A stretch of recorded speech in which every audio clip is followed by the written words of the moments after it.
Dear students, पिछले lecture में हमने देखा था क्वांटिटेटिव थ्योरी ऑफ मनी के अंदर इरविन फिशर अप्रोच, जिसे फिशर इक्वेशन के नाम से भी जाना जाता है। उन्होंने कहा था MB = PT। अब जब अमेरिका में एक थ्योरी काफ़ी पॉपुलर हो गई थी, जिसके अंदर मनी सप्लाई बढ़ती है तो प्राइस लेवल भी बढ़ता है, मनी सप्लाई डबल होगी तो प्राइस लेवल भी डबल होगा। ये काफ़ी पॉपुलर हो गई थी, लेकिन ब्रिटेन में इसकी आलोचना स्टार्ट हुई। कैम्ब्रिज यूनिवर्सिटी विश्वविद्यालय है जहाँ से कुछ इकोनॉमिक्स जुड़े हुए थे, उन्होंने इस पे काम करना शुरू किया। वो अपना वर्जन लेके आ रहे थे। इसमें बेसिकली 4 प्रमुख अर्थशास्त्री हैं, मार्शल, पिगू, रॉबर्टसन और कीन्स। ये अलग अलग इक्वेशन लेके आए, लेकिन मूल रूप से इनकी बात कुछ हद तक सिमिलर थी। अब इन्होंने कई प्रकार से इसकी आलोचना की। फिशर थ्योरी और कैम्ब्रिज थ्योरी में कुछ फर्क है, उसको थोड़ा आप समझ लेते हैं। अब इसका नाम है कैश बैलेंस अप्रोच, नकदी शेष सिद्धांत या नकदी शेष दृष्टिकोण। इसके अंदर ही इसका जो बेसिक आइडिया छुपा हुआ है। अब इरविन फिशर क्या कहते हैं, Cambridge = PT, demand of money = supply of money. अब सप्लाई ऑफ मनी क्या है, MB है, और डिमांड फॉर मनी PT है, जिसके अंदर M इंपॉर्टेंट फैक्टर है। मनी सप्लाई ज़्यादा महत्व रखती है, सप्लाई साइड ज़्यादा स्ट्रांग है, लेकिन कैम्ब्रिज इकोनॉमिक्स इससे इत्तेफाक नहीं रखते। अब कुछ पॉइंट्स आप देखिए, एक एक करके नोट कीजिए, तब आपको समझ में आएगा। पहली बात यहाँ पे है कि जैसे किसी भी चीज़ की कीमत तय होती है, वो होती है मांग और पूर्ति दोनों से। इरविन फिशर ने सप्लाई को ही बहुत ज़्यादा महत्व दे दिया है, लेकिन कैम्ब्रिज इकोनॉमिक्स इससे थोड़ा सा अलग बात करते हैं। वो ये कहते हैं डिमांड की भी अपनी महत्ता है, तो वो डिमांड ऑफ मनी की बात करते हैं, उसको ज़्यादा महत्व देते हैं। अब यहाँ पे फिशर में और उनमें एक और अंतर भी है, मुद्रा की मांग को लेकर, कि मुद्रा की मांग एक्चुअली है क्या, डिमांड फॉर मनी क्या है। फिशर के हिसाब से डिमांड फॉर मनी सिर्फ मीडियम ऑफ एक्सचेंज है मनी, उसकी एक ही फंक्शन है मीडियम ऑफ एक्सचेंज, तो वो किस लिए होगी, ट्रांजैक्शंस के लिए, इसीलिए उसको ट्रांजैक्शंस अप्रोच कहा जाता है। इसके अंदर मुद्रा की मांग जो है 2 कारणों से होती है, एक तो प्रिकॉशनरी पर्पस, एक ट्रांजैक्शनरी पर्पस। ट्रांजैक्शंस के लिए, रोजमर्रा के लिए जो हमको खर्चे करने होते हैं उसके लिए, और प्रिकॉशनरी पर्पस जो इमरजेंसी के लिए हम कुछ पैसा रख लेते हैं। यहाँ पे मुद्रा की मांग क्या है, cash balance approach.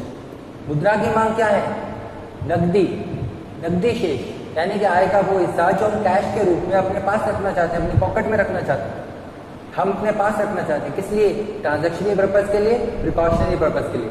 Daily basis पे हमको खर्चे करने हैं उसके लिए भी रखते हैं, और कुछ इमरजेंसी पड़ जाए उसके लिए भी रखते हैं, आपातकाल के लिए रखते हैं। तो हम स्टोर ऑफ वैल्यू फंक्शन पे ज़्यादा फोकस कर रहे हैं। कैम्ब्रिज इकोनॉमिक्स ने कहा कि मीडियम ऑफ एक्सचेंज के साथ साथ उसकी स्टोर ऑफ वैल्यू फंक्शन भी होती है।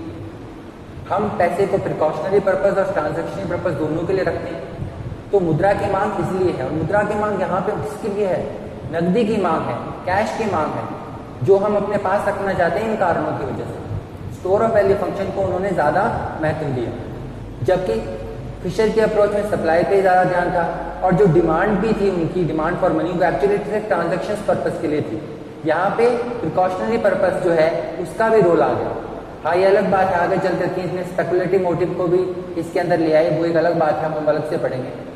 बेसिकली ये बात यहाँ पे कहने की कोशिश की गई। एक और फर्क है, एक और चीज़ है वहाँ पे, वो है stock versus flow concept.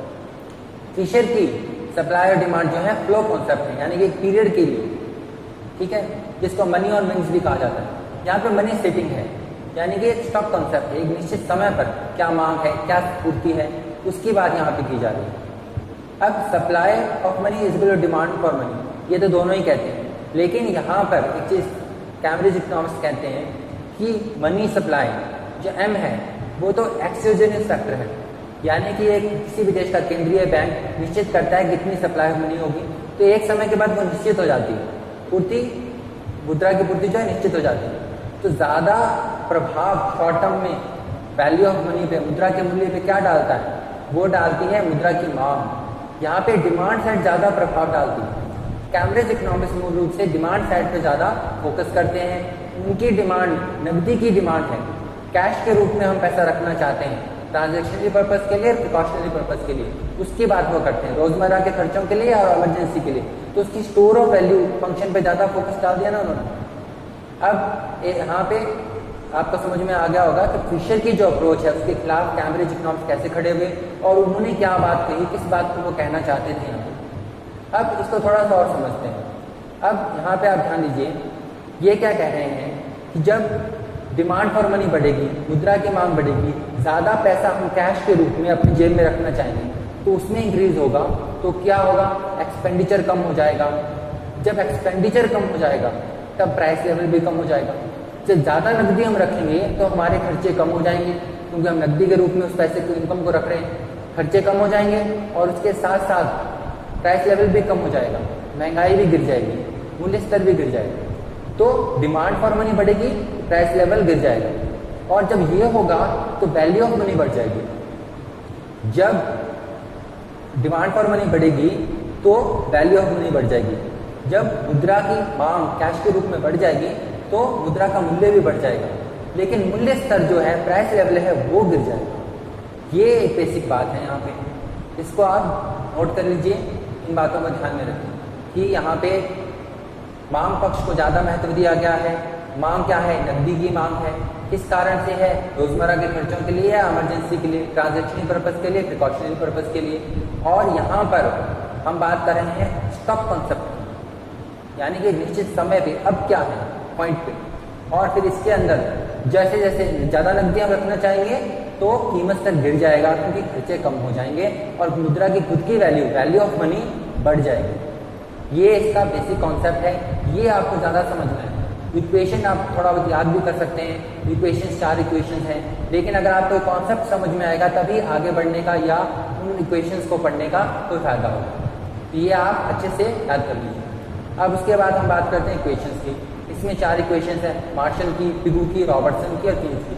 Keynes की हम अभी डिस्कस नहीं करेंगे, जब हम कीन्स की खुद की ओरिजिनल थ्योरी पढ़ेंगे तब हम उसकी डिस्कशन करेंगे, क्योंकि कीन्स पहले तो इसी कैम्ब्रिज इकोनॉमिक्स, इसी विचारधारा में थे और उन्होंने इसमें अपनी इक्वेशन लेके आए हो, लेकिन आगे चलकर उन्होंने इसकी आलोचना की।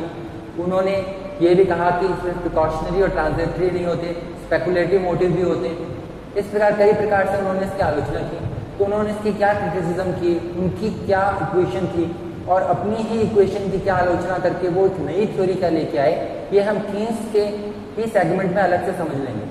आज हम बात करेंगे सिर्फ मार्शल की, उसके बाद हम करेंगे पिगू की और रॉबर्टसन की। मार्शल ने एक्चुअली कोई इक्वेशन नहीं दी थी, पर उनके जो फॉलोअर्स हैं उन्होंने बाद में उनके वर्ड्स को इक्वेशन के रूप में चेंज कर दिया। तो उनकी इक्वेशन थी M=KPY। अब इसके अंदर y जो है रियल इनकम है, P प्राइस लेवल है, PY एक्चुअली नॉमिनल इनकम है, और K क्या है यहाँ पे, वो इम्पोर्टेंट अपने पास रखना चाहते हैं, यानी कि कुल आय का वो हिस्सा जो नकद के रूप में आप अपने पास रखना चाहते हैं। तो PY आपकी कुल आय है और K उसका वो हिस्सा है जो आप नकद के रूप में अपने पास रखना चाहते हैं। तो KPY आपकी डिमांड फॉर मनी है, यानी कि आपकी मांग क्या है जो आप नकद के रूप में आप अपने पास रखना चाहते हैं। M क्या है, सप्लाई साइड है, तो M=KPY है। अब इसके अंदर अगर आप प्राइस लेवल देखना चाहें तो वो आ जाएगा M/KY, तो प्राइस लेवल हो जाएगा M/KY। लेकिन अगर हमको वैल्यू ऑफ मनी देखनी है तो एक बात याद रखिए कि वैल्यू ऑफ मनी क्या है, प्राइस लेवल का रेसिप्रोकल होता है। तो इसके अंदर हम M/KY है P, तो KY/M हो जाएगा वैल्यू ऑफ मनी, यानी कि परचेजिंग पावर ऑफ मनी। ये एक सिंपल सी इक्वेशन है, ये मार्शल की इक्वेशन के नाम से जानी जाती है। तो यहाँ पे क्या है, डिमांड फॉर मनी क्या है, वो हिस्सा कुल आएगा जो आप नगद के रूप में रखना चाहते हैं। तो ये थी मार्शल की इक्वेशन। अब हम बात करेंगे पिगू की इक्वेशन की। पिगू की इक्वेशन है P=KR/M। यहाँ पे ध्यान रखिए ये P है परचेजिंग पावर ऑफ मनी, यानी कि वैल्यू ऑफ मनी, उसकी मुद्रा की क्रय शक्ति, ना कि कीमत स्तर। P यहाँ पे प्राइस लेवल नहीं है बल्कि वैल्यू ऑफ मनी है, वो है KR/M। अब यहाँ पे R क्या है, वास्तविक आय, और KR है वास्तविक आय का वो हिस्सा जो नगद के रूप में लोग अपने पास रखना चाहते हैं।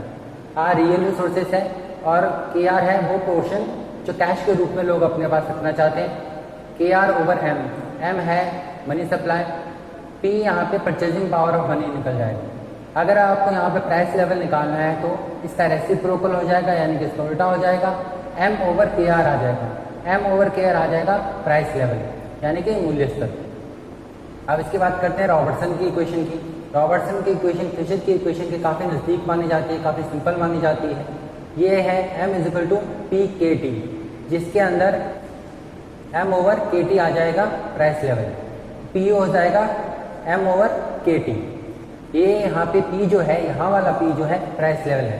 तो पिगू में पी को परचेजिंग पावर दिया गया था मनी का, यानी कि वैल्यू ऑफ मनी दी गई थी। इसमें वापस पहले की तरह ही पी जो है प्राइस लेवल आ जाएगा।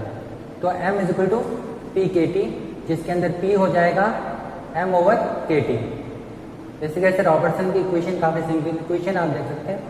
तो मार्शल की इक्वेशन है, पिगू की इक्वेशन है और रॉबर्टसन की इक्वेशन है। यहाँ पे इक्वेशन जो है वो सिंपल है, आप याद कर सकते हैं, लेकिन आपको इसका बेसिक कॉन्सेप्ट समझ में आ जाना चाहिए कि ये कैम्ब्रिज इक्वेशन जो है ये इसके पीछे का आइडिया क्या था।